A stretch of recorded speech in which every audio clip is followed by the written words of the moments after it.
Hey guys, welcome back. I'm Laura Wilkie with Down Home with Lemon Pie, and today is Mother Culture Monday, and we are going to be talking about that season of waiting.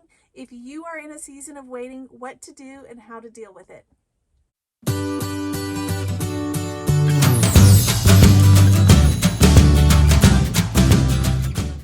All right, mamas, welcome back. I am Laura Wilkie. I am a Christian stay-at-home homeschool mama of 7, and we are also in that season of waiting. It is that time when I guess everybody goes through this at one time or another, but you are in that time when it just feels like you're waiting on God, like you're just waiting on something to change or something to happen so you can kind of move on to that next step in your life, that next chapter. And that is where we are right now. If you've been following me for a while, you've probably kind of have picked up on that because we have been in our RV now for almost, I guess it's been a year and a half. And we are looking to buy a house, but if you are in the market for a house right now, you know as well as I do that the prices are ridiculous. And it feels like we're just in this season of waiting. Like, when is it all going to change? When are or if it is going to change, or what's next? So I just want to offer you guys some encouragement, mamas. If you are in a season of waiting, maybe it's a similar time. Maybe you're also doing the same kind of thing, waiting for a house or something like that. Or maybe you are in a different kind of season of waiting. Maybe it's something else with a job or with your children or something else. Either way, I just want to offer you guys some encouragement because I don't know about you guys, but I needed it and this has helped me, so I wanted to share. Okay, the first thing to realize is that you are not alone. We also, like I said, are in a season of waiting. And it's easy to feel sometimes like you are there, like you're there and you're the only ones in the world. Like God has just forgotten you. And that's absolutely not true. That is actually Satan trying to get us to follow those lies. And it's not true, guys. You're not alone. There are people all over the world, but our society tells us that, that hardships in our lives really aren't to be shared, especially in American society. And in other societies, those kinds of things are more, I guess, shared with each other and with community because I was just talking to a lady and she is from a country in South America and was talking about how different it is in America because people in other countries live more in a community, more with each other. People are in and out of each other's houses on a daily basis. And how in America, everybody kind of has their own little family and they only stay in their own family. And it makes those seasons of waiting feel like you're all alone and like you're the only one going through this. And it does. It feels never ending. It feels like it's never going to change. Like there's no possible way we could ever get a house with these prices.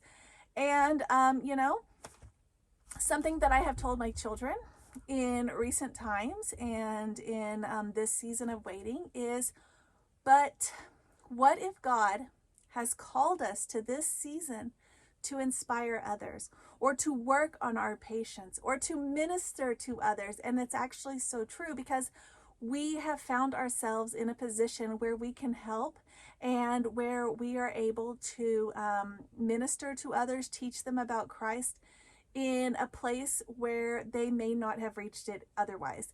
And so an example of that was last year, about a little over a year ago, we were living at a different area in an RV park, and we actually had the opportunity to minister to, I think it was 4 families.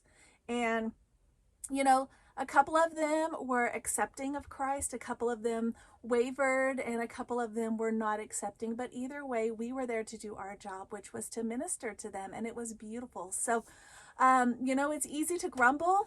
It's easy to complain. These are all human feelings that we all have. It's easy to take things into our own hands and try to fix the situation. It's easy to just be lazy and just be like, well, this is where we are and I don't like it and we're not going to move on. to just feel like you're stuck in a rut. And I want to remind you guys of a Bible verse that I was reminded of recently, or more actually a story from the Bible, and it is the one of Abraham. And this one stuck out to me because God told Abraham that he was going to give him a huge family, more than the stars in the sky. And then it didn't happen. And it didn't happen in Abraham's time.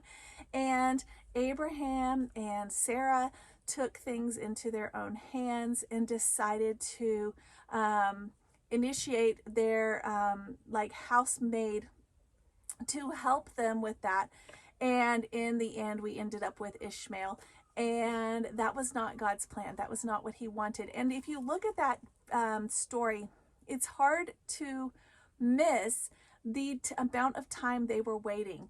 We've only been waiting in this RV for a little, almost 2 years. And, you know, Abraham was waiting for 10 years and then another 14 years because Ishmael was 14 before Isaac was born. And that is a long, long time. 10 years from the time that they left and they got to where they were going, and he departed from Lot, and when Ishmael was born, and then when Ishmael was 14, so in 24 years that they were waiting. And he was in a season of waiting. Now, of course, they had lots of things they were doing. They were setting up their home. They were setting up all these things. But I can't imagine that wasn't on their heart all the time. Like, will we ever have a child? And that is a long time. So my first advice to you guys is get in your Bible and pray.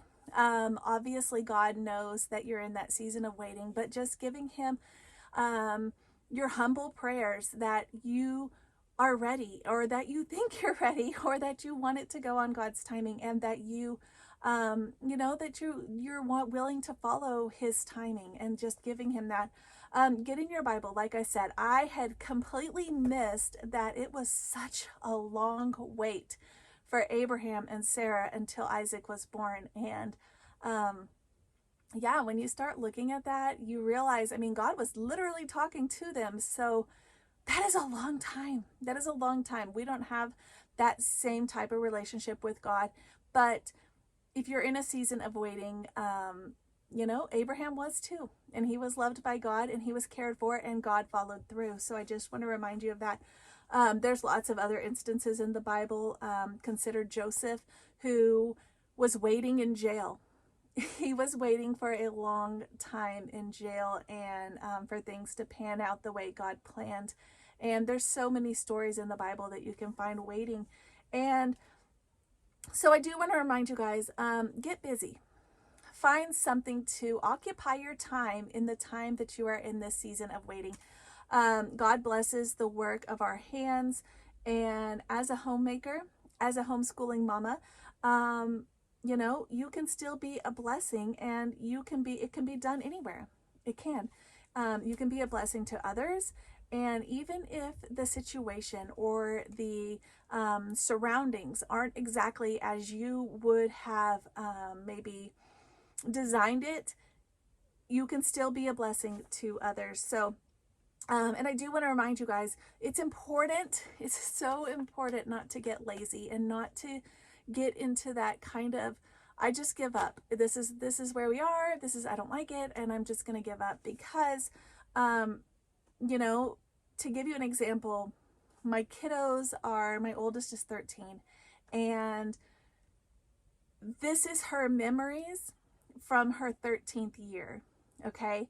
I have twins that are 5. These are their memories from when they were 5. And do I want them to look like a sloppy house where mama just gave up and didn't care, and didn't trust God, and didn't really try? Or do I want to look like, I remember, do I want the kids to think back like we were serving others, we were helping, we had a beautiful home and beautiful experiences, we did fun things, we did all these, whatever. It doesn't have to cost money. It doesn't have to cost money. It doesn't have to take a lot out of you, but to just give your kids a nice home where dishes are clean, laundry is done, where the house is picked up, the bathrooms are clean, where you're baking cookies and taking them to the neighbor or to a somebody else you know that's in need, just where you're serving. And one of those things that might help you is to organize. We're in an RV. We have to organize constantly and then reorganize. We're constantly rotating things and rotating things out and in and all the things. And so it takes a lot, but it's important because it matters, and it matters to our kids. It creates an atmosphere in our home. It creates an atmosphere between you and your spouse. It creates a beautiful home environment for your children as they are growing up, because whether or not you're in a place where you feel like we've made it, we're where we need to be, it's still where you are now. And it's still what your kids are going to look back on for this time in their life. And what do you want them to think about that? So it's just important to remember that. I'm talking to myself as well because I have experienced all of this in the past few years, and that's why I'm sharing it with you guys. The Bible verse tells us, do all things unto the Lord, as if you're working for the Lord. And you think about, like, if Jesus was here in this room right now, would I want this to look like that? Or would I want our home or our habits or our chores or our routines to look the way they do? Or should I maybe step it up a notch? I'm totally reminded of homeschool mamas who just don't even care. They don't even try to make themselves presentable in the morning or make themselves look nice. They're pretty much in yoga pants all day, just kind of lounging all day. And it almost gives the impression that you've just given up. Now, if that's like your mom uniform and it's not the same thing that you wore yesterday and it's not the same thing that you slept in, that might be different. But, you just don't want to give that impression of you don't care, or you don't, like you've just given up. So we just want to be careful of that. So it's important to create habits not only for yourself, but for your kiddos as well. The habits of tidying up, the habits of self-care. I'm not talking about like treating yourself and all of this. I'm talking about things, just basic things like brushing your hair, maybe add some mascara, maybe put on some earrings. I didn't get mine on today, but that is something that I normally do because it just takes it up a notch. You're presentable, you're different than you were when you were sleeping. And so it's important. Be an example to your kiddos, because even if you're having hard times, this is so important. Even if you're having hard times or you're in a season of waiting on God, your children are going to go through those same times. They're going to go through those same seasons when they are adults, and they will think back to, how did my parents do this? How did they do it? And I am in a unique situation because I have lots of examples from my life, and I have some examples that it's almost like they never had a season of waiting because life just seems like it was always beautiful and perfect. So when I look at their lives, I don't actually have an example of how to deal with these situations. And it kind of can make you feel like a failure, really, as a mom or as a parent. Like they never dealt with this. So why am we must have done something wrong. But then I have other people in my life that are examples, and I've seen them struggle. I've seen them have not a lot of money, and I can call them up and they will say, hey, yeah, here's what we did when we were in those situations, or here's how we helped that.